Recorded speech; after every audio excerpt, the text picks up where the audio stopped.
Operation सिंदूर। जब रात के आसमान ने लाल चादर ओढ़ ली, रात के 1:05 हुए थे। पहाड़ों की खामोशी को एक तेज गड़गड़ाहट ने चीर दिया। अगले 25 मिनटों में 1:05 से 1:30 के बीच 9 ठिकानों पर एक के बाद एक हमला हुआ। 4 पाकिस्तान के भीतर, 5 पाकिस्तान अधिकृत जम्मू कश्मीर POJK में।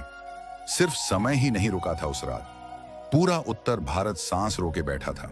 श्रीनगर से लेकर पठानकोट तक शाम होते ही सभी व्यावसायिक उड़ानें निलंबित कर दी गई थी।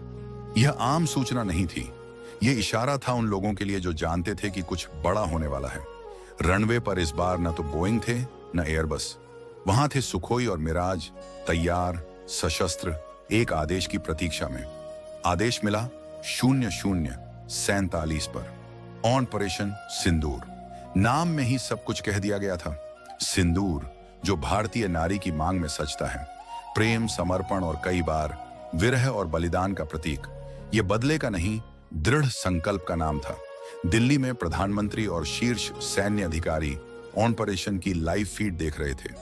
सैटेलाइट से मिली हीट सिग्नेचर से साफ था, भारतीय विमान अपनी सीमा में ही थे। संदेश स्पष्ट था, भारत अब चुप नहीं बैठेगा, पर सीमाएं लांघेगा भी नहीं। 1:06 पर पहला स्मार्ट बम POJK के चक्खोटी में एक लॉन्च पैड पर गिरा। फिर मानो समय थम गया। मुजफ्फराबाद, कोटली, बालाकोट, हर दिशा से विस्फोटों की खबरें आने लगीं। 1:22 पर 5वां हमला भी पूरा हो गया। एक कम्युनिकेशन रिले सेंटर जो आतंकी नेटवर्क को आदेश भेज रहा था, राख हो चुका था। न कोई सैन्य ठिकाना निशाने पर था, न कोई आम नागरिक। यह भारत का आधिकारिक बयान था, लेकिन इस्लामाबाद में DG ISPR सामने आए, स्वर में क्रोध, लहजे में धमकी। महिलाएं, बच्चे मारे गए हैं, उन्होंने कहा। हम जवाब देंगे, समय और स्थान हम तय करेंगे। भारत की अस्थायी खुशी को शाश्वत दुख में बदल देंगे। भारत चुप था, कोई नाच नहीं रहा था, कोई जश्न नहीं मना रहा था। पंजाब के एक छोटे से गांव में फ्लाइट लेफ्टिनेंट आरव कपूर की मां ने दरवाजे पर दिया जलाया।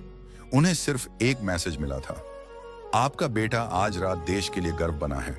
कश्मीर में एक बुजुर्ग पिता ने अपनी पत्नी और बेटी की तस्वीर को देखा। 3 साल पहले उरी में एक पाकिस्तानी गोले ने उन्हें छीन लिया था। उन्होंने टीवी की तरफ देखते हुए बस इतना कहा, वो चाहती थी ये हो, लेकिन दिल में खुशी नहीं, शांति है। ऑपरेशन सिंदूर केवल हमले नहीं थे, ये एक लकीर थी, आसमान में, नक्शे पर और भारत की आत्मा में।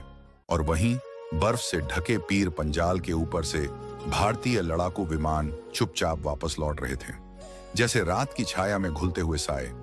इस मिट्टी के बेटे जब उड़ते हैं तो धरती भी सलाम ठोकती है। सिंहों के ये सपूत जब गरजते हैं तो सरहदें भी कांप उठती हैं। जय जवान, वंदे